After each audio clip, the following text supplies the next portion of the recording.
আজ আমি আপনাদের দেখাবো মুরগির পা কলিজার রেসিপি। একটা বাটিতে পেঁয়াজ, রসুন, আদা, জিরা বাটা নিয়েছি, ধনিয়ার গুঁড়া, লবণ, হলুদের গুঁড়া, মরিচের গুঁড়া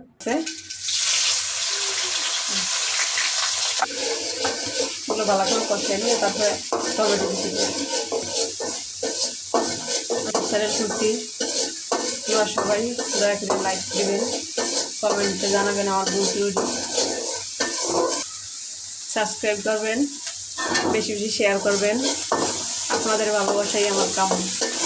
একটু পানি দিয়ে দিচ্ছি, একটু টমেটো কুচি দিয়ে দিলাম।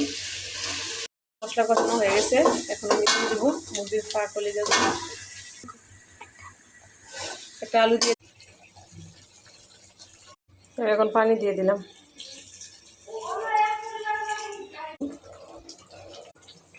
ভাত রান্না করছি, অনেক সুন্দর হয়েছে দেখতে, খেতেও